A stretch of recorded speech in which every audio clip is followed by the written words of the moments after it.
Welcome.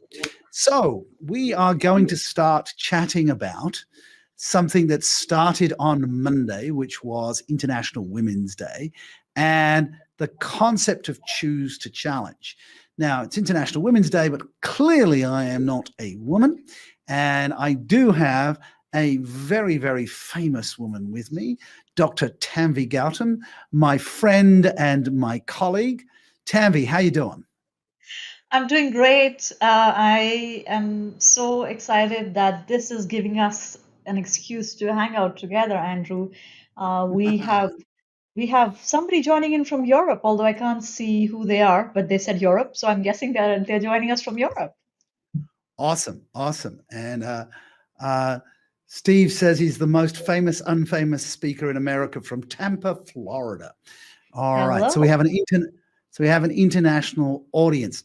So I'd like to introduce you since we're on my stream. So I guess I will go first. You and I go way back, and in fact, when we first met, you didn't even like me. Is that not true? That is so true, Andrew. I looked at you and I was like, damn, that guy, I don't like him.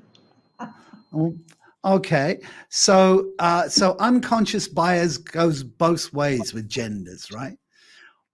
What was it, a gender bias, or was there something else you didn't like about me? Well, Andrew, I think anybody who knows you, anybody who looks at a picture of you, forms an image in their head about who they think you are, right? And we do that. I guess it's human nature, right? A bias Yeah, at the end of the day is a cognitive shortcut. yeah. So, based on our limited interaction, I made sure that I was my truly human biased self, and I didn't like what I saw at all. All right. Well, I didn't even notice you, and this is why you didn't like me, because I was in my man's club. We met at a professional event, and I was a established member of that particular association, and I was hanging out with my buddies. I was having bro time, and you were on the outside, weren't you? All right. So Yeah. sometimes that's what triggers us, is that we are on the outside. But since we started working together, I got to know you, and we've worked together on multiple projects, such as the Women in Leadership program at Singapore Management University, which was your program, correct?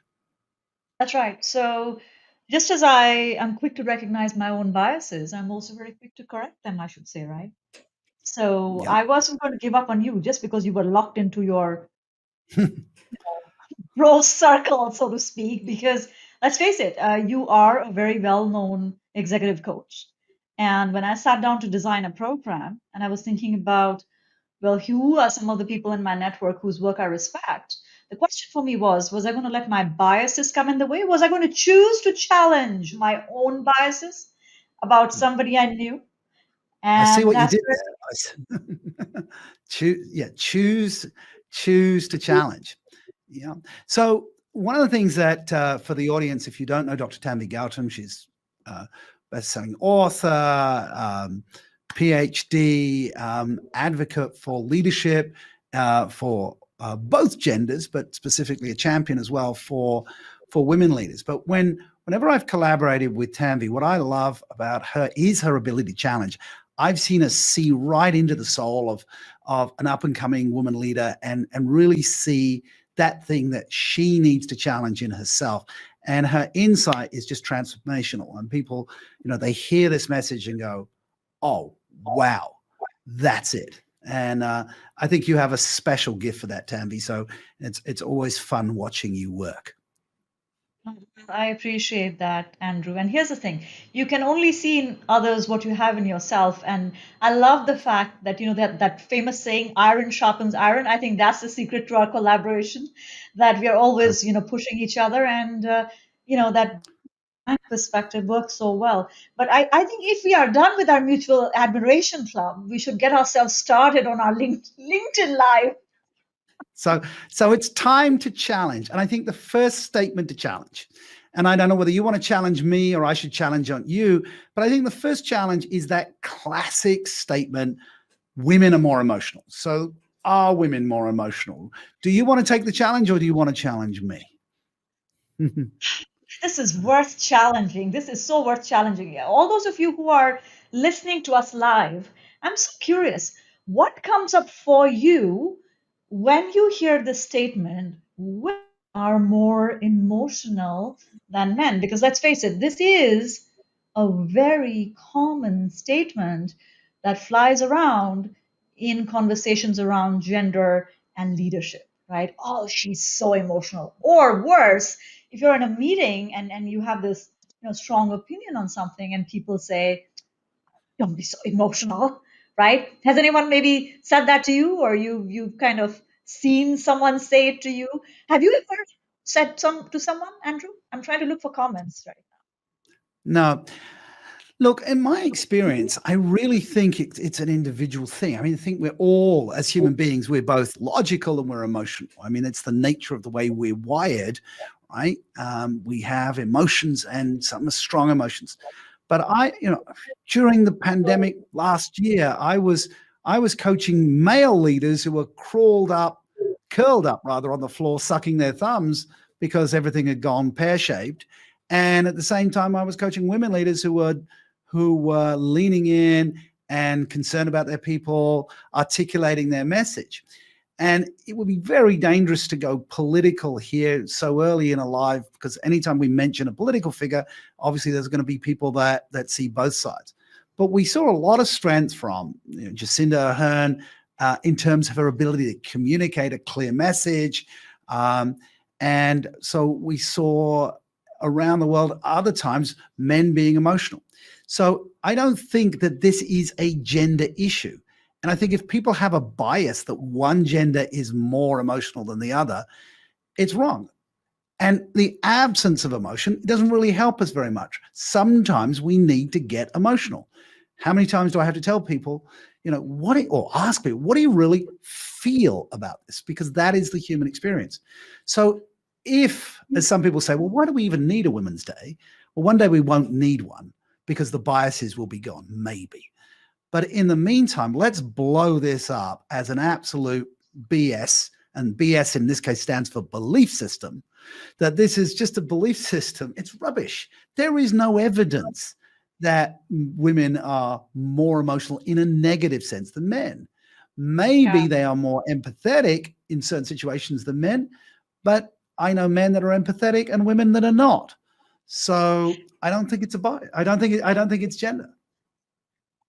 It's when sometimes when people say to me, "Oh, stop being so emotional," am I being am I being over emotional, or are you not being emotional enough? I mean, I have to ask whether the state of toxicity that we have seen in some corporate circles would it be very different if we had more people who felt much more strongly, passionately, and expressed it about the way we see leaders and the kind of cultures that get created in organizations sometimes. And maybe, just maybe, it's not that women are more emotional, but that men are constantly being told, be a man, right? Well, I mean, I'm of an age where I was brought up with "big boys don't cry," right? But there have been times in my life where I've bawled my eyes out, and that was the most therapeutic thing I could do. Um, Obviously, right in the depths of the pandemic, when we were all turning to this virtual world, I had to remind people that they needed to check in with people. We couldn't be transactional in meetings.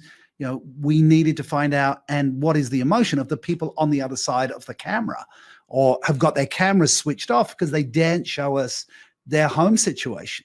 So I think emotion in this particular time is important.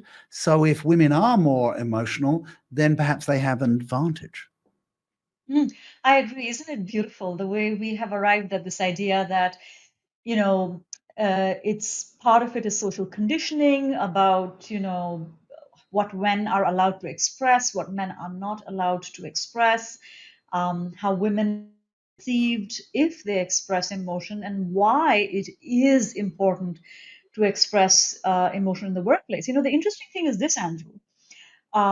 given my research, you would be hard pressed to find research on emotions in the workplace till about Oh, decision you you making. fr- you froze on me there, Tanvi. Did you want to just say that again?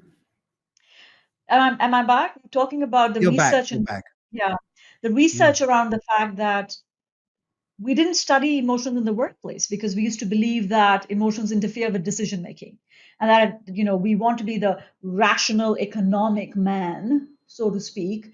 But given all the work that I do on storytelling, the idea of harnessing emotions for connection and communication is back in the workplace in such a big way that I think we want to explore this idea of emotionality in the workplace, not from a negative lens, constructive lens.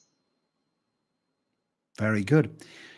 So then that brings us to the next challenge, then, right? Because if we're Yeah. worried about how we're perceived, whether we're emotional or logic, then the next challenge is around likability or respect, right? Has anybody heard that? As a woman, even as a man, I've got this choice. Am I likable or do I go for respect? I think I might. Can I take a bit of the can I take the lead on the challenge on that one for a moment? Oh, I think you should challenge it totally. I mean, I can tell you that sometimes I feel like I am being challenged to think about likability or respect. Now, what choice do I make is something we can talk about later in the conversation.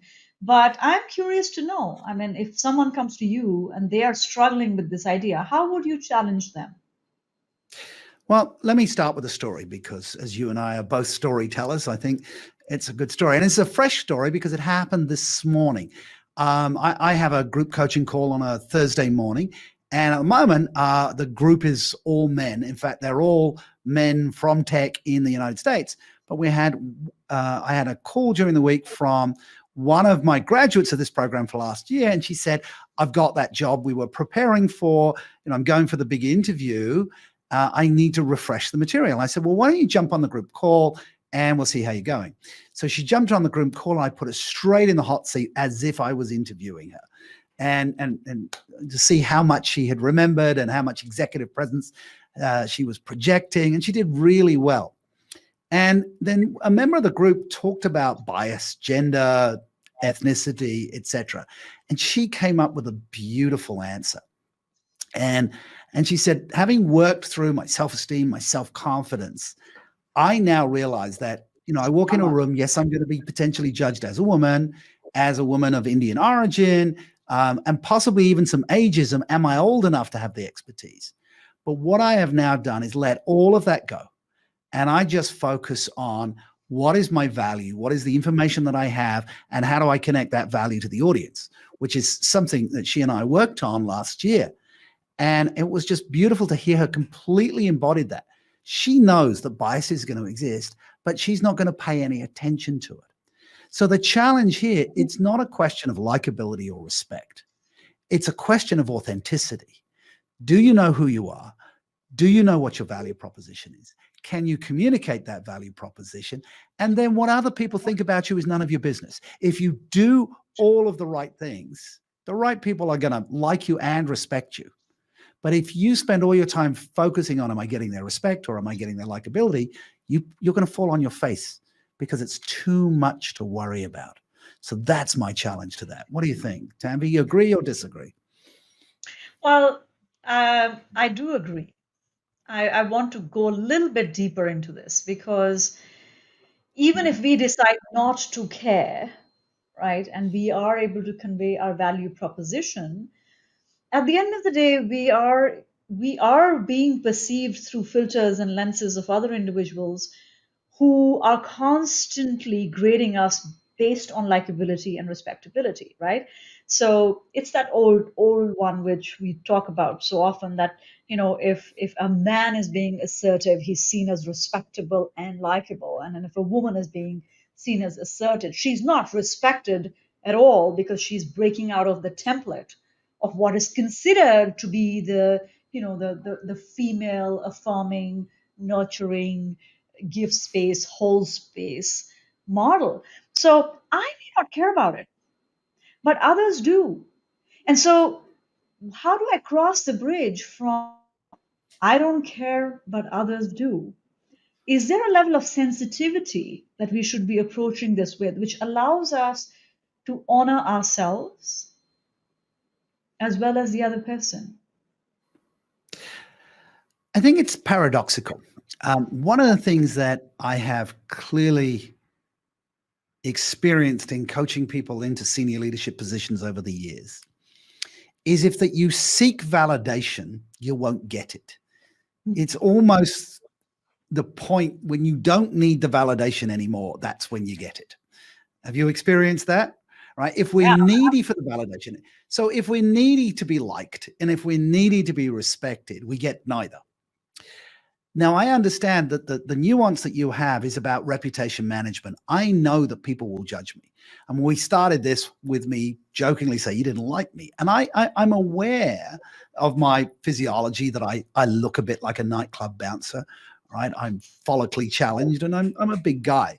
So I'm aware that I have that impact and I will moderate it up until a point in certain circumstances, up until a point, right? Because I'm reading the room. I'm wanting to know that, I don't want to burst into a room and terrify people. I want to make sure people are comfortable. But there's only a point that I can do because you saw through the initial bias and you made the connection and we had an honest connection. Now, what I tell people is, yes, your reputation management is a thing and you are concerned about your reputation. However, you can't be needy for it. Focus on the value proposition. Realize they will make judgments. And the interesting thing is that those judgments are going to be made. You hope they're for the best. You do everything to make sure they're at the best, and then you let go. Because if you're needy for it, it isn't coming. And that's the best advice I can give. There are 12 people live on the call right now with us. I would love for you to weigh in the chat as to what do you think about the things that Andrew and I are talking about, and how would you challenge this conundrum of likability and respectability that women sometimes have to. I think I would really love to see in comments. Are you with us? Are you against us? Are you having a different perspective that we should be listening to? This is a co-created conversation, and Andrew and I would love to hear from you. You know what you said there, Andrew? The part that I think is most important, where it all begins, is do I have the awareness of the impact that I'm having on other people? I Yep. think that awareness is everything. Yes. Well, I define executive presence as the ability to project gravitas, confidence, poise under pressure, and the ability to read the room. And the Right. ability to read the room. You need Yeah. to be able to read the room. But there's only so much that you can alter. Now we have a statement. Let me read this from Looney. I've always been challenged about likability and respectability. Several years ago, I had my then manager give a feedback that I'm not likable by people, and I'm assertive. And young women need to be likable if they want others to hear what they have to say. I'm glad I listened to myself, stood by myself, and made sure I did what I have to do, and I delivered my work flawlessly. Well, a round of applause to you, Looney. You certainly are agreeing with perspective, but here's what I would say. I don't need you to agree with my perspective because I know, but I'm very much appreciative that we are on the same page. Okay, so we're doing well. Now, I've got one to challenge you for, Tanvi. I've got one to challenge you. And because you introduced me to this term, and I wonder whether this is particularly for the women on the call. It is the Tiara Syndrome. And I'd never come across the Tiara Syndrome until you said it. And so I'd like you to describe the Tiara Syndrome. And I want to challenge you, is there a cure for it? So they might not even know they've got the Tiara Syndrome. So what's the Tiara Syndrome and is there a cure? Yeah, I use that term a lot, Andrew, and I love it when we both use vocabulary that the other is not familiar with. It just allows us both to learn. The who's watching us live, have you ever heard of this Tiara syndrome? If you have, let me know in the comments. If not, just say no. But the Tiara syndrome is a term that is used when we are talking about people. I want to say people, not just women, but tiara is usually women, right? So women who believe that all they have to do is keep their head down and work really, really hard, and somebody will come and put a crown on their head, right? They will be crowned for all the incredible hard work they do. So, Kim Looney and Shija, you heard it first here in the LinkedIn Live, the term Tiara syndrome. So, they are waiting, and Kumud hadn't heard it before as well. So, they're waiting for someone to applaud them, to give them that crown because they performed so well, they've got the results, and aren't all of us just promote those people who have given us results? Is results what really matters? Right. And I think that to anyone who is still living under that illusion, I would like to burst that bubble right. It is never just results that matter, because results are a necessary but insufficient condition for you to move forward in your career and leadership success. Am I right, Andrew? You are, and men, and I don't. We're going to have to find a male version, perhaps, for the tiara, um, and or the crown. Yeah, I mean, nobody's coming on a white horse to rescue you, and there's certain magical thinking that kids have. If I do the following things, this will be the result, and you can get into obsessive disorder. If I knock 3 times, I'm safe. It's in that. It's a form of mental model and schema that if I do the work, I'd be rewarded. Now, perhaps if the world was fair, that would be the case, but life is not fair. And we are indexed not just for the work we do, but the perception of our impact and value. And so we need, just like we talked about reading the room, being aware of our impact, we need to multiply our impact. We need to articulate the value proposition. You can't just do a thing, you need to be able to socialize that as well. And a lot of people struggle with that because they want to be humble, they don't want to talk about it. Um, I love, as a man, perhaps, the beginning of The Godfather. Godfather One is a movie all about power. It's very Machiavellian, and I think it appeals to men a little bit more than women, but maybe not. And the opening scene, the Godfather is receiving people for favors on his daughter's wedding, and there's this great scene where the Undertaker comes and asks for a favor, and eventually, after challenging him for his loyalty, the Godfather says, I will do this for you as a favor, no charge. However, one day, and that day may never come, that I need this favor repaid, I would expect it to be repaid. And it's just beautiful is that we are doing these things, but we need to get an IOU in such a way that, hey, I'm doing this because it's my job, but just when the time comes for promotion, I want to know that this has been valued, or this is my contribution to the project. In academia, as you know, you want your name on the paper because otherwise it doesn't count. Yeah. So I think that women, I know hardworking, talented women who give a lot to their work. They go above and beyond. But when they are not being able to convey the value of their work, when they are not able to, what I like to call make sure that their personal brand is in alignment with their career goals, there is always a chance of derailment. And then asking this question, well, I hit the numbers and I didn't get that role or I didn't get that position, it's a little bit late in the day for that conversation. So I think this is an idea that definitely needs to. So there are a lot of more people who've joined us a little bit late. So I want to just recap some of the ideas we've challenged. We've challenged this idea of women are more emotional, right? That was one, which is such a common one. Then we talked about this likability versus respectability, which seems to be a challenge that a lot of women seem to have. I want to be respected, but I'm told if I'm not liked, I won't be respected. Well, how do you deal with that? And then we challenge this idea of the Tiara syndrome. All I have to do is hard work and it'll get recognized and valued. That's not how it ever happens.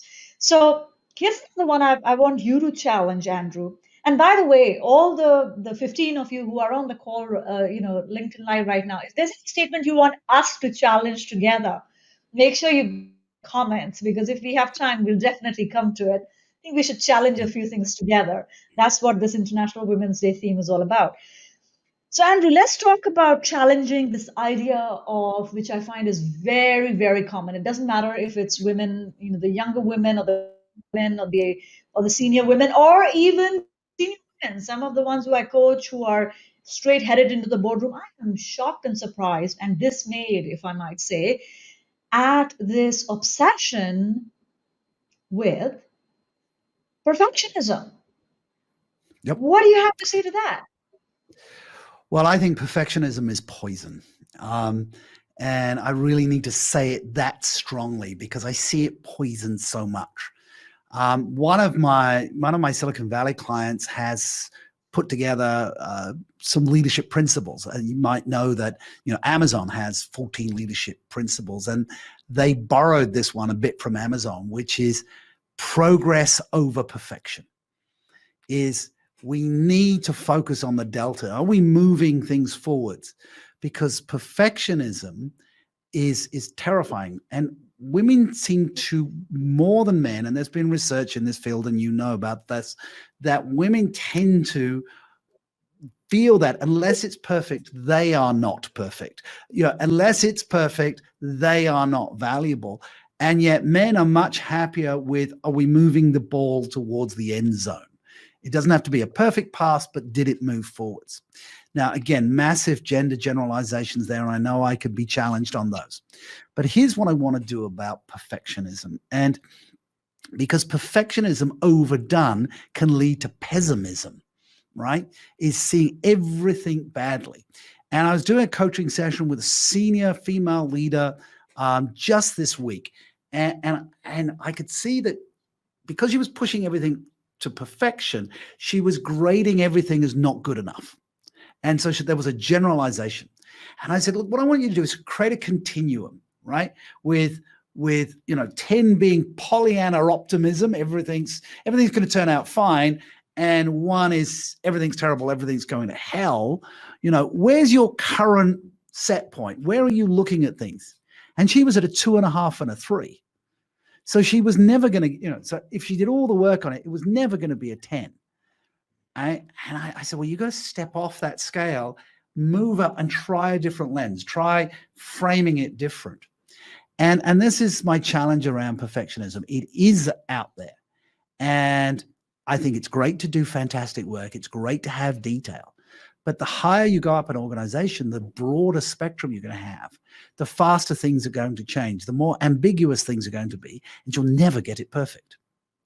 And I love asking people, have they seen Toy Story 1?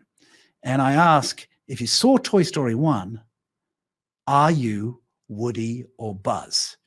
Because Woody is the perfectionist. Woody is the micromanager, and every toy has to be in its place, whereas Buzz is on a mission.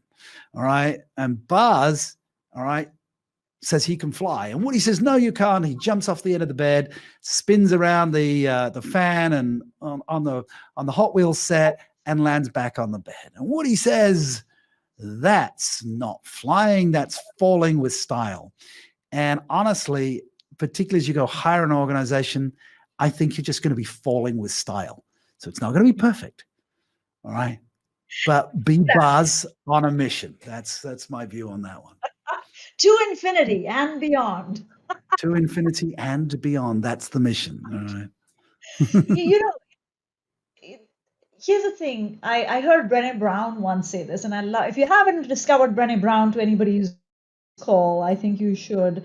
Um, is that you should not worry about perfectionism because nobody has ever reached it, ever. And that, every painting in this world, every monument in this world, every act of creation in this world could have been better. And so, learning to make peace with this is good enough as it is.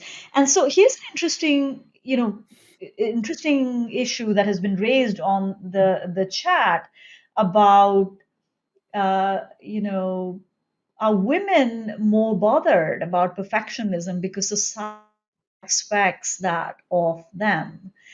And my I I would choose to challenge. I would choose to challenge that by saying there are some things in which the expectation is higher, but it's not just for women, it's also for men. Yeah. How well men are doing, how much they are earning, how they are, taking care of the family. They are imposed similar standards of perfectionism in certain areas, and women are imposed perfectionism in other areas. But in general, on average, do we see a higher level of obsession with getting it just right? Now, just because society is imposing that on you doesn't mean you have to accept it, right? You can Yeah. choose to challenge. Yes, I am. For a very long time, Andrew, in my introduction, in the keynotes, I used to add this line, and I think I'm going to add it back again. That Tanvi feels her biggest achievement in life is learning to be an imperfect mother. Yeah. And I think parenting has taught me so much about accepting the imperfection in me that I had to stop after a while and say, I'm not going to drive myself crazy over the fact that I must bake these cupcakes and take them to the school because everybody is expected as a mom to bake a cupcake and take it to the school, right? I'm not less of a mother if I'm not baking as many cupcakes. So yes, you're right. That is that expectation that is put on women, but are you choosing to accept it? That's what Yeah. we would like to invite you to Yeah. challenge. Yes, there is that expectation, but are you going to be able to challenge it? So our LinkedIn user from Europe, whose name we don't have, unfortunately, has asked, how can women overcome this conditioning? Well, firstly, it's the awareness that it is conditioning. If you're labeling it as conditioning, then you have an opportunity to step back and choose to challenge it. And there's a mind line, a reframe that I shared in my LinkedIn Live last week. I think you saw that, Tanvi. And I shared this with one of my women leaders. And I said, say this: I have nothing to prove, only things to improve. And it worked brilliantly, and I've adopted it for myself. I have nothing to prove, only things to improve. We are all on a journey, and this is where self-leadership comes in, to be the best version of ourselves. I look behind me, and there's Andrew 1.0, Andrew 2.0. I'm probably on Andrew 59.0 right now, approaching Andrew 60.0, and Andrew 60.0 is going to be better than Andrew 59.0. And I think if we just see that this is a line of progression and evolution, that we're moving, as long as we're better than yesterday, as long as we are moving, as long as there's a delta, then there's motivation in that. But yes, step one, recognize it is conditioning and go, no, that's somebody else's map, that's somebody else's narrative. It's not one I choose to adopt. And the rejection of the frame or the conditioning and the choice to choose to challenge that frame and say, this is what I want to do. This is how I want to turn up. That's the beginning of the transformation. I absolutely agree. And just in the chat, Shireen agrees about that phrase I have nothing to prove, only things to improve. I'm mindful of the time because we are almost coming to the end of this live. I think the only other thing I would add to that is learn to have a sense of humor about your faults. Get it right. You're not Yep. always going to get it right. When somebody turns and tells you this is the most horrible, you know, dish I have ever eaten in my life, say, my goodness, that is an accomplishment that I managed to give you the most horrible dish I may have ever cooked. Or, I remember one time when, I was in a voluntary role and I was taking minutes and I was told, well, we've never seen such bad minutes. And I'm like, what can I say? I was born to take minutes. You don't have to take everything seriously. Learn to let a few things go. Don't hand every single piece of feedback should not be accepted and certainly not be internalized. You thank the other person for their feedback and bless them and let them go on their way. That certainly is one strategy to try and get over this, feeling of perfectionism. We've talked Very good. about we've talked about women being more emotional than men. That was an idea that we challenged. Then we challenged this idea of likability versus respectability. We talked about the Tiara Syndrome that women often suffer from. And then we rounded it up with this issue of perfectionism that we often face when we are coaching leaders. And Kim says to challenge is to control. That's exactly right, Kim. You have to take control of the narrative. The narrative and the story that you want to live. And that's such a liberating feeling. I'm so glad this year the theme is choose to challenge. Very good. So do we have one last thing to challenge, or shall I begin the wrap up? Well, I think unless somebody has anything to say, we are close to the time we had decided. So I think, Yep. Andrew, you might want to Okay. bring this Okay, so terrific. So I do hope that our watchers and listeners have got some value from this. I've had some fun. Um, I do want to take a moment to say what's next. So full caveat, I'm going to talk about an offer that you and I have, and that is only for the people that feel that this is useful and they want more of it, and how they might go about investing in their own education and their own development. So if you want to hear nothing of that, this is the time to log off. I'm only going to take about 30 seconds. I'm just going to take you off screen for a moment, Tanvi, but you're not going away. So it's just my screen so that people can see. I'm going to make myself, here I am behind my screen, and I'm going to make myself even smaller. For you, we have the Self Leadership Executive Presence Accelerator. And the URL for that is selfleadership.com/executive presence accelerator. This is a 6-week pre-recorded coaching program that has helped many men and women to step up to executive presence. And because you were on this LinkedIn Live, we're going to send you out. Is this a physical or a soft copy? But we'll be sending a copy of Tanvi's book, The Spark Lies Within, as part of this. You won't see that on the landing page for this because Tanvi only just told me she was doing it. So I put it together in 5 minutes before. So the selfleadership.com/executive presence accelerator is a program incorporating many of the ideas that Tanvi and I have shared with you. So I'll bring Tanvi back and you can clarify for me. Let me make myself bigger. There we go. You can clarify for me. Is that physical, soft copy? How are we going to ship that? It's a soft copy. We probably have people sitting in Europe and US and everywhere else, and it's so much easier to get a soft copy across. Of course, they'll get access to a soft copy.